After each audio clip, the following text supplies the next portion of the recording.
Welcome to J news. ముందుగా headlines చూద్దాం. కోనసీమ జిల్లా రావులపాలెంలో చంద్రబాబు ప్రజాగలం సభ. జగన్ వ్యాఖ్యలపై స్పందించిన చంద్రబాబు పశుపతి అంటే శివుడు అని వెల్లడి.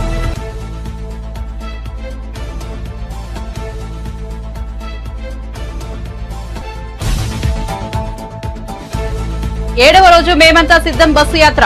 చిత్తూరు జిల్లా పూతలపట్టు బైపాస్ లో బహిరంగ సభ. చంద్రబాబు ప్రజలకు మధ్య యుద్ధం ఇదేని సీఎం జగన్.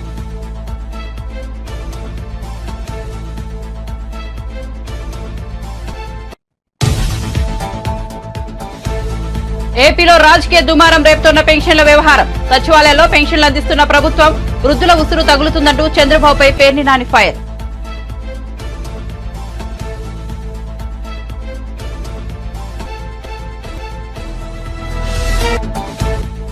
తెలంగాణ సీఎం రేవంత్ రెడ్డిపై బీఆర్ఎస్ వర్కింగ్ ప్రెసిడెంట్ కేటీఆర్ తీవ్ర స్థాయిలో ధ్వజం.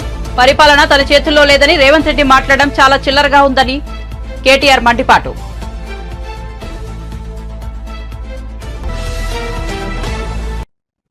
ఇక వార్త వివరాల్లోకి వెళ్తే టీడీపీ అధినేత చంద్రబాబు సాయంత్రం కోనసీమ జిల్లా రావులపాలెంలో ప్రజాగలం సభకు హాజరయ్యారు. ఈ సందర్భంగా ఆయన ప్రసంగిస్తూ ప్రశాంతతకు మారుపేరు కోనసీమ అని, గతంలో ఎప్పుడైనా ఇక్కడ హింస జరిగిందా అని ప్రశ్నించారు.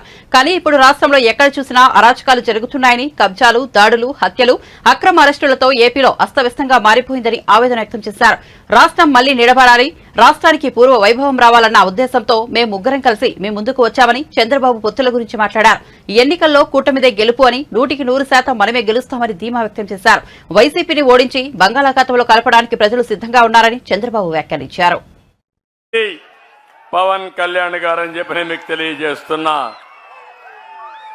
ఇంకో పక్క బీజేపీతో కూడా అందరం కలిసి వచ్చాం. ఈరోజు కేంద్రంలో బీజేపీ గవర్నమెంట్ లో ఉంది, ఈ మళ్లీ వస్తుంది.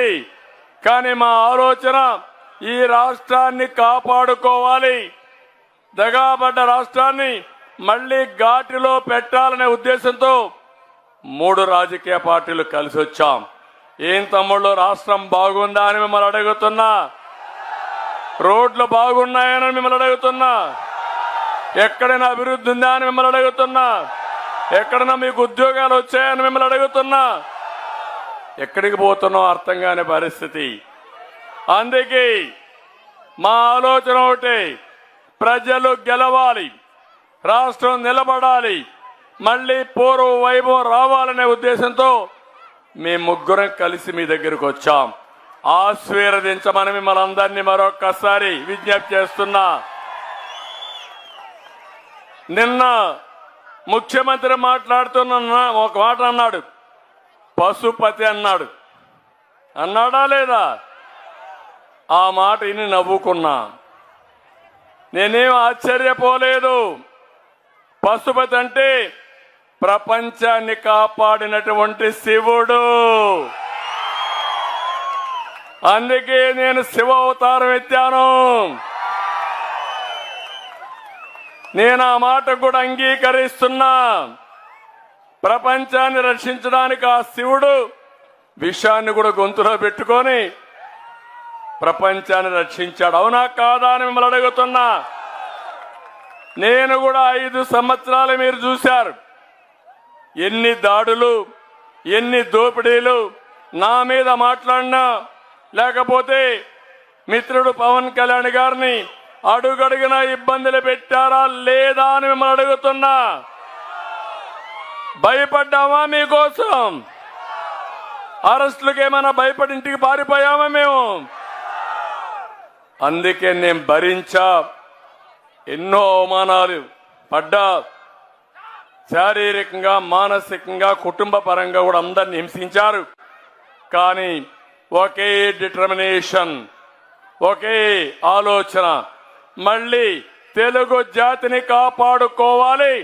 అవసరమైతే ఎలాంటి విమర్శలు చేసినా, ఎన్ని దాడులు చేసినా, దాడులను అధిగమించడమే కాకుండా బుల్లెట్ మారిగా దూసుకుపోయి ఈ రాష్ట్రాన్ని కాపాడుకుంటామని చెప్పి నేను మీకు తెలియజేస్తున్నా.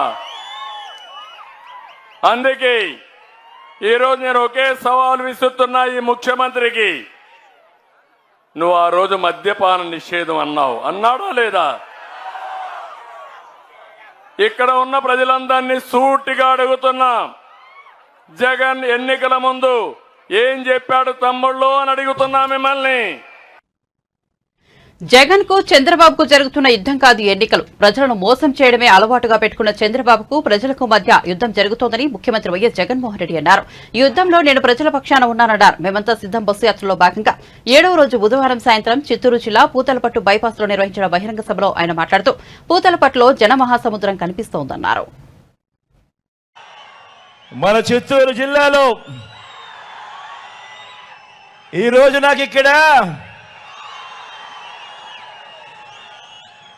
ఒక మహా జన సముద్రం కనిపిస్తా ఉంది.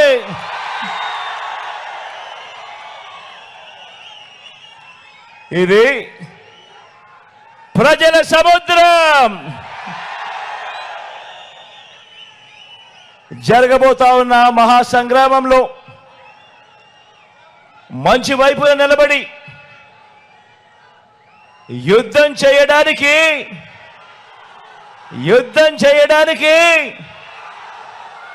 సిద్ధమంటా ఉన్నాం. ఒక మహా ప్రజా సముద్రం ఇది. ఈ సభకు వచ్చిన నా ప్రతి అక్క చెల్లెమ్మకు, నా ప్రతి అవ్వ ప్రతి తాతకు, ప్రతి సోదరుడికి, ప్రతి స్నేహితుడికి ముందుగా మీ జగన్, మీ బిడ్డ శిరస్సు వంచి పేరు పేరున హృదయపూర్వకంగా కృతజ్ఞత తెలుపుకుంటా ఉన్నాను.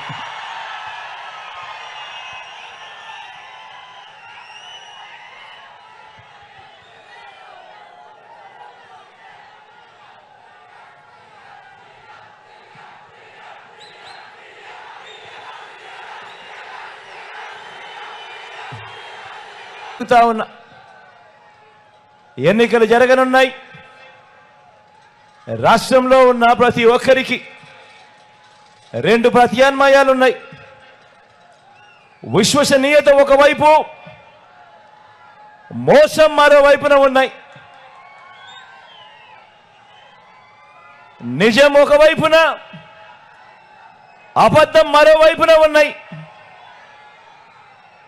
ప్రగతి, ఇంటింటి ప్రగతి ఒకవైపున, తిరోగమనం మరోవైపున. ఇంటింటి అభివృద్ధి ఒకవైపున, అసూయ మరోవైపున. మంచి ఓ వైపున, చెడు మరోవైపున. వెలుగు ఓ వైపున, చీకటి మరోవైపున. ధర్మం ఓ వైపున, అధర్మం మరోవైపున. పెన్షన్ల వ్యవహారం ఏపీలో రాజకీయ జ్వాలలు రగిల్చింది. ఎన్నికల వేళ విపక్ష టీడీపీ, అధికార వైసీపీ మధ్య తీవ్ర స్థాయిలో మాటల యుద్ధం జరుగుతోంది. తాజాగా మాజీ మంత్రి పేర్ని నాని మీడియా సమావేశం ఏర్పాటు చేసి టీడీపీ అధ్యక్షుడు చంద్రబాబుపై ధ్వజమెత్తారు. చంద్రబాబుకు ఇన్నాళ్లకు పేదలపై ప్రేమ పుట్టుకొచ్చిందా అని మండిపడ్డారు. సచివాలయ ఉద్యోగుల ద్వారా పెన్షన్లు పంపిణీ చేయాలని ఇప్పుడు చెబుతున్నారని, వైసీపీ ప్రభుత్వం ఒక్క ఉద్యోగం కూడా ఇవ్వలేదన్న చంద్రబాబు ఈ 1.60 లక్షల మంది సచివాలయ ఉద్యోగులు ఎక్కడి నుంచి వచ్చారో చెప్పాలని పేర్ని నాని నిలదీశారు. ఒక్క ఉద్యోగం కూడా ఇవ్వలేదన్న పాపిష్టి నీళ్లతోనే 1.60 లక్షల ఉద్యోగాలు ఇచ్చినట్టు చెప్పకనే చెప్పారని విమర్శించారు. ఏ రోజన్నా ఇవాళ ఇన్ని మాటలు, ఇంత ముసలి కన్నీరు కారుస్తున్నారు మీరు అంటే రేపు తిరగబడి జనం తంతారేమో అని చెప్పని. 2014లో మీరు ముఖ్యమంత్రిగా ప్రమాణ స్వీకారం చేసి ఈ రాష్ట్రంలో అప్పుడు వరకు కాంగ్రెస్ పార్టీ ద్వారా లేదా రాజశేఖర రెడ్డి గారి ద్వారా వచ్చినటువంటి పెన్షన్లని 15 లక్షల పెన్షన్లు తొలగించారు మీరు. ఇది రికార్డు, ఇది గాలి, మీ మనసు అది. ఇవాళ 58 నెలలు నేరుగా ఇంటికెళ్ళి పెన్షన్ చేతిలో పెడితే తెల్లవారుజామున వాళ్ళు నిద్ర కళ్ళతో ఉండగా మంచం మీద లేపి పెన్షన్ చేతిలో డబ్బులు పెట్టేటువంటి ప్రభుత్వాన్ని వాళ్ళు చూశారు. ఇవాళ నీ నిమ్మగడ్డ రమేష్, నువ్వు, భారతీయ జనతా పార్టీ కలిసి కుట్రలు చేసి 2 మాసాలు పెన్షన్లు ఇవ్వకుండా ఆపితే జగన్ మీద ప్రేమ పోద్దా వీళ్ళకి? ఈ ముసలాళ్ళకి, ముతకోళ్ళకి, అవ్వలకి, తాతలకి, వికలాంగులకి, వితంతువులకి జగన్ మీద ప్రేమ పోద్దా? వాళ్ళకి తెలియదా? 58 మాసాలు ఏ రకంగా జగన్ అధికారంలో ఉంటే ఎంత సుఖపడ్డారో, ఇవాళ ఎన్నికల కమిషన్ ద్వారా మీరు ఏ రకంగా వాళ్ళ ఇబ్బందులు పెట్టారో, ఆ ఇబ్బందులు ఎవడ పెట్టాడో వాళ్ళకి తెలీదా? ఈ 2 నెలలు మీరు ఆపితే జగన్ మీద ద్వేషం వస్తుందా? అసలు ఈ పథకాలు, ఈ పెన్షన్ అనేది జగన్మోహన్ రెడ్డి గారి ప్రభుత్వం వల్ల వస్తుందనేది 3,000 రూపాయల పెన్షన్ అసలు తెలియనోడు ఎవడు ఈ రాష్ట్రంలో? నీ ఇష్టం వచ్చినోడు చెప్పు, వీడికి తెలియదని. ఇవాళ వాలంటరీ వ్యవస్థని తప్పుపట్టినటువంటి మీరు వాలంటరీ వ్యవస్థ మీద ఎన్ని విషపు మాటలు మాట్లాడారు. జగన్ ప్రభుత్వంలో పనిచేస్తున్నటువంటి వాలంటరీ వ్యవస్థే మీరు చెప్పినట్టుగా గారు, భారతీయ జనతా పార్టీ చెప్పినట్టుగా వీళ్ళందరూ కూడా వాళ్ళ డేటా కలెక్ట్ చేసి అమ్మాయిల్ని లోపరుచుకుని రెడ్ లైట్ ఏరియాకి అమ్మేసేటువంటి వ్యక్తులు అయితే వ్యవస్థే వాలంటరీ వ్యవస్థ. అయితే మీరు చెప్పినట్టుగా ఇంట్లో మగవాళ్ళు లేనప్పుడు ఇంట్లో దూరి నడి వయస్కులైన ఆడవాళ్ళని లోపరుచుకుంటున్నారు అని చెప్పని సాక్షాత్తు చంద్రబాబు నాయుడు విషపు మాట్లాడినటువంటి మాటలే నిజమైతే, ఇదే వాలంటీర్లు హత్యలు చేస్తారు, ఒంటరిగా ఉంటే దొంగతనాలు చేస్తారని చెప్పినటువంటి మీరు మాట్లాడిన విషపు మాటలే నిజమైతే అసలు మీకెందుకు భయం అసలు వాలంటీర్ వ్యవస్థ గురించి? వదిలేయచ్చు కదా, వాలంటీర్లే జగన్మోహన్ రెడ్డిని ముంచేస్తారని వదిలేయచ్చు కదా. వాలంటీర్ వ్యవస్థ ద్వారా నరకం అనుభవించినటువంటి, మీరు చెప్పిన మాటల ద్వారా నరకం అనుభవించినటువంటి ప్రజలే మమ్మల్ని కైమా కొడతారు కదా, మీకెందుకు బాధ? మరి వాలంటీర్ వ్యవస్థను ఎందుకు ఆపాలని చూస్తున్నారు? తెలంగాణ సీఎం రేవంత్ రెడ్డిపై బీఆర్ఎస్ వర్కింగ్ ప్రెసిడెంట్ కేటీఆర్ తీవ్రస్థాయిలో దుజమెత్తారు. పరిపాలన తన చేతుల్లో లేదని రేవంత్ రెడ్డి మాట్లాడడం చాలా చిన్నగా ఉందని కేటీఆర్ మండిపడ్డారు. వికారాబాద్ జిల్లాలో ఏర్పాటు చేసిన చేవెళ్ల పార్లమెంట్ విస్తృత స్థాయి సమావేశంలో కేటీఆర్ పాల్గొని ప్రసంగించారు. ఎన్ని కథలు చెప్పిండ్రు, ఇలా పోటీ ఎవలోలకు జరుగుతున్నది. 10 ఏళ్ల నిజానికి 100 రోజుల అబద్ధం మధ్యన జరుగుతున్నది పోటీ. 10 ఏళ్ల నిజం, ఇలా 100 రోజుల అబద్ధం. చూడండి ఎన్ని అబద్ధాలు, ఒకటా రెండా? రేవంత్ రెడ్డి గారే చెప్పిండ్రు కదా స్వయంగా. ఏమన్నాడు ఆయన? ఉరుకుండ్రి బ్యాంకుకు, ఉరుక్కుంటవ్వండి, జల్ది ఇవ్వండి, ఇప్పటిదాకా తీసుకోని వాళ్ళు ఉంటే లోన్లు తెచ్చుకోండి, నేను వస్తూనే ఉన్నా, డిసెంబర్ 9 నాడు సంతకం పెడతా అన్నాడు. డిసెంబర్ 9 అనుకున్నాడు మొదలు ప్రమాణ స్వీకారం చేసేది, సోనియా గాంధీ బర్త్డే. కానీ మళ్ళీ ఏమైందో ఏమో, ఆయనతో కోమటిరెడ్డి వెంకటరెడ్డి ఎత్తుకపోతాడో లేకపోతే బట్టి అన్న ఎత్తుకపోతాడో అనుకొని 2 రోజులు ముందే చేసిండు ప్రమాణం. డిసెంబర్ 7 నాడు 2 రోజుల ముందు ప్రమాణం చేసిండు. కానీ 2 లక్షల రుణమాఫీ మాత్రం మర్చిపోయిండు రేవంత్ రెడ్డి. 2 లక్షల రుణమాఫీ అన్నాడు, మొదటి సంతకం అన్నాడు. కానీ నిన్న విలేకరు అడిగింది ఒక ఆమె తుక్కుగూడలో, ఏమని, ఏం రేవంత్ రెడ్డి గారు మరి 2 లక్షల రుణమాఫీ ఏమైందని రైతులు అడుగుతున్నారు అంటే, అది పెద్ద సీరియస్గా తీసుకునే ముచ్చట కాదమ్మా, పెద్ద సీరియస్గా తీసుకునే ముచ్చట కాదు అంటున్నాడు. ఇలా రైతులకు నోటీసులు వస్తున్నాయి బ్యాంకుల నుంచి, కడతవా సస్తవా అని. మీరు కట్టకపోతే మళ్ళీ రుణం ఇయ్య అంటున్నారు. కానీ ముఖ్యమంత్రి ఏమంటున్నాడు? సీరియస్గా తీసుకోవద్దు అంటున్నాడు. ఇంకా సిగ్గుచేటు ఏంటంటే రేవంత్ రెడ్డి గారి మాట, నిన్న పత్రికా సమావేశంలో మాట్లాడుతున్నాడు రేవంత్ రెడ్డి. పరిపాలన నా చేతుల్లో లేదు, ఎలక్షన్ కమిషన్ చేతుల్లో ఉంది అంటుండు. ఇక మరి ముఖ్యమంత్రిగా నువ్వెందుకయ్యా నాయన, నాకు అర్థం కాదు. పరిపాలన అల్టిమేట్గా ముఖ్యమంత్రి గారి చేతుల్లోనే ఉంటుంది. తాత్కాలికంగా ఎలక్షన్ కమిషను ఓ 2 నెలల పాటు ఎలక్షన్ సజావుగా జరిగేందుకు సమన్వయం చేస్తుంది. కానీ పరిపాలన ముఖ్యమంత్రి గారి చేతుల మీదనే ఉంటుంది. కానీ రేవంత్ రెడ్డి గారికి అది కూడా తెలియదు పాపం. ఎందుకంటే మీకు తెలుసు, ఆయనే చెప్పిండు ఎలక్షన్ ముందు, సార్ మరి నీకు పరిపాలన అనుభవం లేదు కదా, ఎట్లా నడుపుతావు అంటే ఏమన్నాడు? ముఖ్యమంత్రి పదవి ఏముందా, గుంపు మేస్త్రి పదవి అని మాట్లాడిండు. ఆయననేమో గుంపు మేస్త్రి ముఖ్యమంత్రి, ఇక ప్రధానమంత్రి ఏమో తాపీ మేస్త్రి. ఇద్దరు కలిసి తెలంగాణకు సమాధి కట్టే చక్కర్లు ఉన్నారు. నేను మీకు అందుకే చెప్తున్నా, వాళ్ళు సమాధి కట్టే చక్కర్లో ఉన్నది మనకే, మన తెలంగాణ పార్టీకి, మన పార్టీకి సమాధి కట్టాలనే 2 పార్టీలు ఇవాళ ఒకటై కలిసి పనిచేసే ప్రయత్నం చేస్తూ ఉన్నాయి. మొన్న ఇప్పుడే తమ్ముడు కార్తీక్ కోనసీమ జిల్లాలో జనసేనకు ఎదురు దెబ్బ తగిలింది. జనసేన పార్టీకి అమలాపురం ఇన్ఛార్జ్ శెట్టిబత్తుల రాజబాబు రాజీనామా చేశారు. ఈ మేరకు శెట్టిబత్తుల రాజబాబు జనసేన అధిష్టానానికి తన రాజీనామా లేఖ ద్వారా పంపారు. అమలాపురంలో పార్టీకి అధిష్టానం చాలా అన్యాయం చేసిందని రాజబాబు మండిపడ్డారు. గత ఎన్నికల్లో కోనసీమ జిల్లాలో జనసేన పార్టీ తరపున పోటీ చేసిన అభ్యర్థులంతా గణనీయమైన ఓట్లను పొందారని పేర్కొన్నారు. ఈ 5 ఏళ్ల కాలంలో జనసేన పార్టీ జిల్లాలో పుంజుకుందని తెలిపారు. టీడీపీ జనసేన బీజేపీ పొత్తులో భాగంగా అమలాపురం అసెంబ్లీ స్థానాన్ని టీడీపీకి కేటాయించడంతో జన సైనికుల మనోభావాలు దెబ్బతిన్నాయన్నారు. ఇంతకాలం గౌరవంగా జనసేన జెండాను మోసిన జన సైనికులు ప్రస్తుతం తెలుగుదేశం పార్టీ జెండా కింద పనిచేయాలని, ఈ మేరకు వారికి అన్యాయం చేసినట్లేనని పేర్కొన్నారు. రాజీనామా చేస్తానని చెప్పి తెలియజేస్తా ఉన్నాను. ముఖ్యంగా దీనికి కారణం ఏంటంటే చారిత్రాత్మకమైనటువంటి అమలాపురం నియోజకవర్గంలో జనసేన పార్టీ పోటీ చేయాలని చెప్పి జన సైనికులు, వీర మహిళలు అందరం కూడా గత 5 సంవత్సరాలు అంటే 2019లో జనసేన పార్టీ ఓడిపోయినప్పటి నుంచి నిరంతరం కూడా శ్రమిస్తా ఉన్నాం. పార్టీ జెండాను భుజాన్న మోసుకుని పార్టీ నిర్మాణం చేసుకుంటూ ఇవాళ అమలాపురం నియోజకవర్గంలో జనసేన పార్టీ 30-40 వేలు పైచిలకు మెజారిటీతో గెలిచే విధంగా ఇవాళ పార్టీని పటిష్టంగా తయారు చేశాం. అటువంటి పరిస్థితుల్లో ఉన్నటువంటి జనసేన పార్టీ ఇవాళ అమలాపురం నియోజకవర్గంలో పోటీ చేయడానికి అవకాశం లేకుండా తెలుగుదేశం జెండా మొయ్యమని తెలుగుదేశం జెండాకు తెలుగుదేశం పార్టీ పోటీ చేస్తున్నందుకు ఎవరైతే ఇంతకాలం కష్టపడినటువంటి జన సైనికులు కానీ వీర మహిళలు కానీ వారందరి ఆశల మీద, ఆశయాల మీద నీళ్లు చల్లినట్టయింది. జనసేన పార్టీ పతాకం చారిత్రాత్మకమైనటువంటి అమలాపురం నియోజకవర్గంలో ఎగరాలి. తద్వారా ఈ రాష్ట్రానికి ఒక సంకేతం ఇవ్వాలి. సామాజిక న్యాయం కోసం పనిచేస్తున్నటువంటి పార్టీ, బడుగు బలహీన వర్గాల కోసం ఒక నూతన వరవడితో, ఒక రాజకీయ వ్యవస్థతో, నూతన రాజకీయ వ్యవస్థ ఏర్పాటు చేసినటువంటి జనసేన పార్టీ అమలాపురం నియోజకవర్గంలో గెలవడం ద్వారా ఈ రాష్ట్రానికి ఒక సంకేతం ఇవ్వాలి అని మేము అందరూ కూడా ఆశించాం. అయితే పొత్తులో భాగంగా దురదృష్టవశాత్తు పవన్ కళ్యాణ్ గారు తెలుగుదేశంకి అది టికెట్ కేటాయించడం మమ్మల్ని అందరినీ చాలా నిరాశ నిస్పృహలకు గురి చేసింది.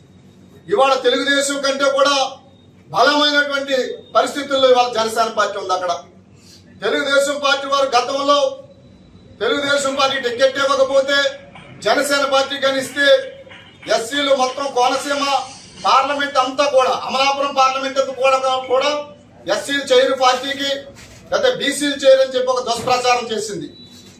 మిత్రపక్షం అయినప్పుడు జనసేనకు వస్తే టికెట్ తెలుగుదేశం సహకరించాలి, తెలుగుదేశం పార్టీకి వస్తే జనసేన సహకరించాలి. కేంద్ర మాజీ మంత్రి కిల్లి కృపారాణి వైఎస్ఆర్సీపీకి రాజీనామా చేశారు. పార్టీలో గత కొంతకాలంగా ప్రాధాన్యం లేకపోవడంతో ఈ నిర్ణయం తీసుకున్నారు. రాజీనామా లేఖను ఆ పార్టీ అధినేత సీఎం జగన్ కు పంపారు. త్వరలో కాంగ్రెస్ లో చేరే అవకాశం ఉంది. ఆమె కుమారుడు విక్రాంత్ కు టెక్కలి అసెంబ్లీ టికెట్ ఇస్తారని సమాచారం. శ్రీకాకుళం లోక్సభ స్థానం నుంచి కృపారాణి పోటీ చేసే అవకాశం ఉన్నట్లు ప్రచారం జరుగుతోంది. వాస్తవంగా ఇటువంటి రోజు వస్తుంది అని నేనేనాడు భావించలేదు. కృపారాణి నాకు దేశానికి పరిచయం చేసిన జిల్లా నా శ్రీకాకుళం జిల్లా. నేను భారత జాతీయ కాంగ్రెస్ పార్టీలో కేంద్ర మంత్రి స్థాయికి ఎదిగిన వ్యక్తిని. అటువంటి నేను 2019లో పార్టీని విడిచి వైఎస్ఆర్ కాంగ్రెస్ పార్టీలో గౌరవ ముఖ్యమంత్రి జగన్మోహన్ రెడ్డి గారి నాయకత్వంలో పార్టీలో చేరాను. ఎందుకు చేరాను అంటే the whole Congress team, the whole team was in YSR Congress party. ఇది నా కుటుంబం.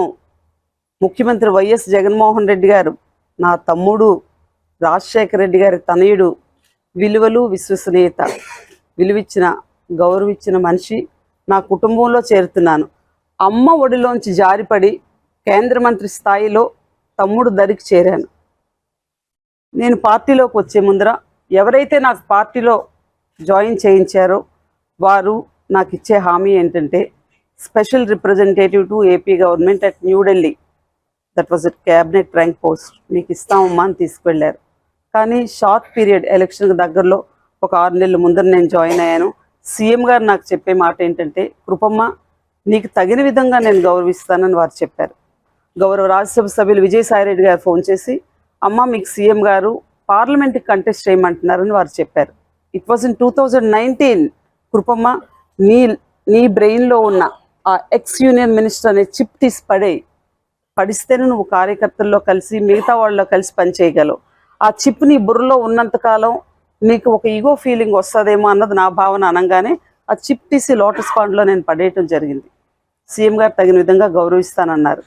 మరి ఆ తర్వాత అది ఏదైతే నేమ్స్ అనౌన్స్ చేశారో ఆ నేమ్స్ ఇడుపులపాయలో నేమ్స్ అనౌన్స్ చేసినప్పుడు my name was not in that list. But నేను ఏమీ బాధపడలేదు. ఎందుకు వచ్చి ఒక 5-6 నెలల కాలంలో ఏదో విజయసాయి రెడ్డి గారు అన్నారు, సీఎం గారు చెప్పారు, బికాస్ ఆఫ్ వేరియస్ రీజన్స్ నా పేరు అక్కడ ఉండకపోవచ్చు.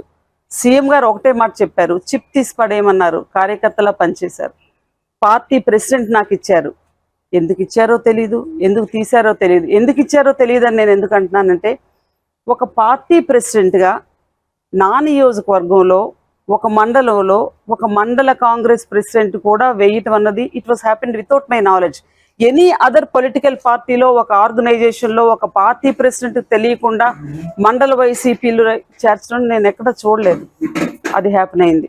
అయితే సీఎం గారు నేను కలిసే ప్రతి సందర్భంలో చాలా ఆప్యాయంగా, కృపమ్మ నీకు నేను గౌరవిస్తాను, 3 ఆప్షన్స్ ఉన్నాయి, నేను నీకు ఖచ్చితంగా చేస్తాను, సీఎం గారు మాటలండి ఇవి, నేను నీకు ఖచ్చితంగా గౌరవిస్తాను, you have a special face in my heart, you have a special face in my heart, నువ్వు నా హృదయంలో ఉన్నావు, మీరు నా హృదయానికి దగ్గరగా ఉన్న దంపతులు అని మాట్లాడారు సీఎం గారు. ఎప్పుడు ఆయనతో కలిసి ఏ సందర్భంలో కూడా నాకు వారు అగౌరవపరిచేది. ఆయన మీద నాకు ఇంకొక మాజీ మంత్రి వైఎస్ వివేకానందరెడ్డి హత్యపై ఏపీపీసీసీ అధ్యక్షులు షర్మిల చేసిన వ్యాఖ్యల్లో వాస్తవం లేదని టీడీపీ నేత బీటెక్ రవి అన్నారు. ఈ హత్యపై ప్రభుత్వ సలహాదారు సజ్జల రామకృష్ణారెడ్డి సాక్షి పత్రిక పలు రకాల ఆరోపణలు చేసినట్టు చెప్పారు. కడపలో మీడియాతో ఆయన మాట్లాడారు. నిన్న ఇడుపులపాయలో డిక్లేర్ చేయడం జరిగింది. ఇన్ని రోజులు అందరూ కూడా అంటే సాక్షి పేపర్ కానీ సజ్జల రామకృష్ణారెడ్డి కానీ అటు సైడ్ నుంచి ప్రతి ఒక్కరు కూడా మాకు వివేకానందరెడ్డిని చంపాల్సిన అవసరం ఏముంది, మాకు ఆయన్ను చంపితే మాకు వచ్చే లాభం ఏంటి, అసలు ఆ హత్యకు ఏదైనా కూడా మోటివ్ అనేది ఉండాలి కదా, ఆ మోటివ్ గురించి ఏంటి, ఆ మోటివ్ లేకుండా మర్డర్ ఎట్లా జరుగుతుంది, ఇంత చిన్న ఈ విషయం కూడా మీరు ఎట్లా మర్చిపోతారని మా గురించి మాట్లాడడము. అంటే హత్యకు ఏదైనా జరిగేటప్పుడు మోటివ్ ఉండాలా అనేది వాళ్ళ పాయింట్. నిన్న తర్వాత మొన్న ఈ మధ్య షర్మిలమ్మ గారు మాట్లాడి చాలా క్లారిటీగా హత్యకు కావాల్సిన మోటివ్ కూడా ఆమె చెప్పడం జరుగుతూ ఉంది. వివేకానందరెడ్డి గారు ఎంపీ సీట్ అనేది మన కుటుంబానికే ఉండాలి, షర్మిలమ్మకే మనం ఎంపీ సీట్ ఇవ్వాలని జగన్తో చెప్పినప్పుడు ఆయన ఏమన్నాడంటే షర్మిలమ్మ ఒప్పుకోవడం లేదు, ఒప్పిస్తే నాకేం ఇబ్బంది లేదని జగన్మోహన్ రెడ్డి వివేకానందరెడ్డికి చెప్తే వివేకానందరెడ్డి పర్సనల్గా షర్మిలమ్మ ఇంటికి వెళ్ళి దాదాపు 2 గంటల సేపు నా మీద ఒత్తిడి తెచ్చి ఖచ్చితంగా మన కుటుంబానికే ఇది కావాలని ఆయన చెప్పడం. అప్పట్లో నాకు చిన్నాన్న ఎందుకు నన్ను ఇంత ప్రెజర్ చేస్తాడని అనుకోలేదు. తర్వాత ఆయన మర్డర్ జరిగి ఇప్పుడు ఈ విషయాలను తెలిసిన తర్వాత నాకు ఇప్పుడు అర్థమవుతా ఉంది అని ఆమె చాలా క్లారిటీగా చెప్పింది. అంటే జగన్మోహన్ రెడ్డి షర్మిలమ్మ ఒప్పుకోదేమో అని చెప్పి వివేకానందరెడ్డికి చెప్పడం, వివేకానందరెడ్డి గారు షర్మిలమ్మ దగ్గరికి పోయి దాదాపు 2 గంటలు కూర్చొని ఆమెను కొంచెం ప్రెజరైజ్ చేసి మన కుటుంబానికే ఉండాలని చెప్పడంతో ఆమె ఆల్మోస్ట్ ఆల్ క్లియరెన్స్ అనేది ఇచ్చింది. ఆ క్లియరెన్స్ ఇచ్చిన తర్వాత అదే విషయాన్ని వివేకానందరెడ్డి జగన్ రెడ్డి కూడా చెప్పడం జరిగింది. జగన్ రెడ్డికి చెప్పిన తర్వాత ఆయన ఇంట్లో అంతఃపురంలో ఎవరెవరికి చెప్పాలనో వాళ్ళకు నేను విధిలేని పరిస్థితి ఉంది, షర్మిలమ్మ గారిని ఒప్పుకుంటే వివేకానందరెడ్డి చిన్నాయన షర్మిలమ్మను ఒప్పించినాడు కాబట్టి ఇంకా దాదాపు నేను షర్మిలకే ఇవ్వాల్సిన పరిస్థితి ఉందని చెబితే ఆ అంతఃపుర రహస్యం వాళ్ళంతా వాళ్ళు మాట్లాడుకొని ఇంకా దీనికి ఏదైనా కానీ మన టికెట్ మనకు రావాలంటే వివేకానందరెడ్డిని అసాసినేట్ చేయడమే, వివేకానందరెడ్డిని మర్డర్ చేయడం తప్ప మనకు వేరే గత్యంతరం లేదని క్లియర్గా మోటివ్ ఉండి ఆ ఘాతుకానికి వాళ్ళు పాల్పడడం జరిగింది. ఆమె ఇంకో విషయం ఏం చెప్పిందంటే నిన్న చాలా క్లారిటీగా అసలు చిన్నాన్న వచ్చి నన్ను భంగపోయి అంతసేపు చెప్పిన తర్వాత ఆ తర్వాత ఇవన్నీ పర్యవసానాలు జరిగినప్పుడు ఆ చిన్నాయన మర్డర్ చేసినప్పుడు ఎవరైతే మర్డర్ చేశారని ఆరోపణలు ఎదుర్కొన్నారో నేనన్నా ఆరోపణలు ఎదుర్కొన్న వాళ్ళని చెప్తున్నా. నిన్న షర్మిల దాంట్లో చాలా క్లారిటీగా చిన్నాయనను చంపిన హంతకులనే చాలా క్లారిటీగా ఆమె మాట్లాడడం జరిగింది. మా చిన్నాన్నను చంపినారని ఆరోపణలు ఎదుర్కొంటున్న వాళ్ళనే చాలా అహంకారంతో మళ్ళీ పోటీకి పెట్టినప్పుడు నేను పోటీ చేయాల్సిన అవసరం ఏర్పడింది ఇక్కడ, అందుకే నేను పోటీ చేస్తానని కూడా ఆమె క్లారిటీగా చెప్పడం జరిగింది. జగన్మోహన్ రెడ్డి గారిని ఒకటే సూటిగా ప్రశ్నిస్తాను, మీరు మేనిఫెస్టో విడుదల చేసేటప్పుడు అక్కడికే పోతారు, టికెట్లు ఫైనలైజ్ చేసి డిక్లేర్ చేసేటప్పుడు మీరు అక్కడికే పోతారు, అంటే ఏదైతే రాజశేఖర రెడ్డి గారి సమాధి ఉందో అక్కడికి పోతారు, జగన్మోహన్ రెడ్డి గారిని సూటిగా ప్రశ్నిస్తూ ఉన్నాం. నిజంగా రాజశేఖర రెడ్డి గారికి ఏదైనా ఆత్మలు అనేది ఉండి, నిజంగా ఆత్మ అనేది ఉంటే అసలు ఇప్పుడు రాజశేఖర రెడ్డి గారి కూతురు ఆయన బిడ్డ నిలబడతా ఉంటే ఆయన కొడుకు రాజశేఖర రెడ్డికి ఎంతో ఇష్టమైన ఆయన తమ్ముణ్ణి చంపినారని ఆరోపణలు ఎదుర్కొంటుండే అతని కూతురు మీదనే అతని పోటీకి పెడతా ఉంటే ఇది రాజశేఖర రెడ్డి ఆత్మ శాంతింపచేసేదానికి మీరు ఆడ రోజు ప్రేయర్ చేస్తారా, లేక మీరు ఇట్లా పనులు చేసి ఆయన ఆత్మను ఎంత క్షోభ పెడతారో ఒకసారి పులివెందుల ప్రజలు కానీ, రాష్ట్ర ప్రజలు కానీ, రాజశేఖర రెడ్డి అభిమానులు కానీ మీరు ఆలోచించాల్సిన పరిస్థితి. తర్వాత ఓట్లు దండుకోవాలనే కకృతితో వైఎస్ఆర్సీపీ నేతలు మానవత్వం లేకుండా ప్రవర్తిస్తున్నారని టీడీపీ సీనియర్ నేత మాజీ మంత్రి దేవినేని ఉమామహేశ్వరరావు ఆగ్రహం వ్యక్తం చేశారు. పింఛన్ల కోసం 34 లక్షల మంది వృద్ధులను మండుటెండలో సచివాలయాలకు రమ్మంటారా అని ప్రశ్నించారు. మంగళగిరిలోని టీడీపీ కేంద్ర కార్యాలయంలో నిర్వహించిన విలేకరుల సమావేశంలో ఆయన మాట్లాడారు. మంచాలపై వృద్ధులను ఊరేగిస్తూ టీడీపీపై విష ప్రచారం చేస్తున్నారని మండిపడ్డారు. జగన్మోహన్ రెడ్డి ప్రభుత్వ యంత్రాంగ పనితీరు వల్ల, ఈ తప్పుడు విధానాల వల్ల ఈరోజు 56 లక్షల మంది పింఛన్దారుల్ని రోడ్డు మీద పెట్టి సచివాలయాలకు రమ్మని ఆదేశాలు ఇచ్చారంటే ముఖ్యమంత్రి కార్యాలయంలో Dhananjaya Reddy, SERP CEO Muralidhar Reddy, chief secretary Jawahar Reddy వీళ్ళందరూ కూడా కలిసి వైసీపీ ప్రభుత్వానికి లబ్ధి చేయాలనే దుర్మార్గమైన కుట్రలో భాగస్వాములై ఈరోజు ఈ దారుణానికి పాల్పడ్డారు. నిన్నే జాతీయ అధ్యక్షులు చంద్రబాబు నాయుడు గారు ఎన్నికల అధికారుల దృష్టికి తీసుకొచ్చారు. చీఫ్ సెక్రటరీతో మాట్లాడారు, ఉత్తరం రాశారు. అయినప్పటికీ కూడా ముఖ్యమంత్రి కనుసన్నల్లో chief secretary Jawahar Reddy, SERP CEO, అదేవిధంగా కమిటీ సభ్యులు, పంచాయతీరాజ్ సెక్రటరీ, అట్లాగే ముఖ్యమంత్రి కార్యాలయంలో ఇవాళ పెత్తనం వెలగబెడతా ఉన్న ధనంజయ రెడ్డి కూడా బాధ్యుడే. అందరూ కలిసి ఈరోజు 56 లక్షల మంది పింఛన్దారుల్ని ఈ మండు టెండలు 42 డిగ్రీ పైనున్న పరిస్థితుల్లో సచివాలయాలకు మీరు రమ్మన్నారంటే ఏసీ రూముల్లో కూర్చున్న అధికారులారా, ఎవరైతే ఈ నిర్ణయాలు తీసుకున్న స్వార్థపూరిత అధికారులు నేను ప్రశ్నిస్తా ఉన్నాను. బులెటిన్ ముగించే ముందు హెడ్లైన్స్ మరోసారి చూద్దాం. కోనసీమ జిల్లా రావులపాలెంలో చంద్రబాబు ప్రజాగలం సభ. జగన్ వ్యాఖ్యలపై స్పందించిన చంద్రబాబు, పసుపుతే అంటే శివుడు అని వెల్లడి.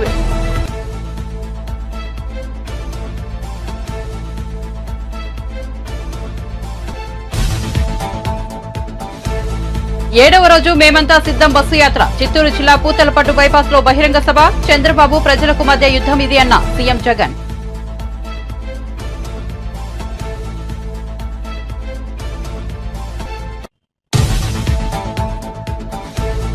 ఏపీలో రాజకీయ దుమారం రేపుతున్న పెన్షన్ల వ్యవహారం. సచివాలయంలో పెన్షన్లు అందిస్తున్న ప్రభుత్వం, వృద్ధుల ఉసురు తగులుతుందంటూ చంద్రబాబుపై పేర్ని నాని ఫైర్.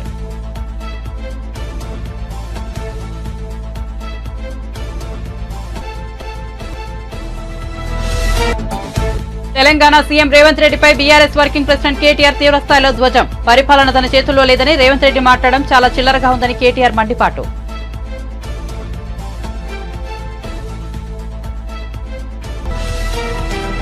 మరిన్ని అప్డేట్స్ కోసం చూస్తూనే ఉండండి జే న్యూస్.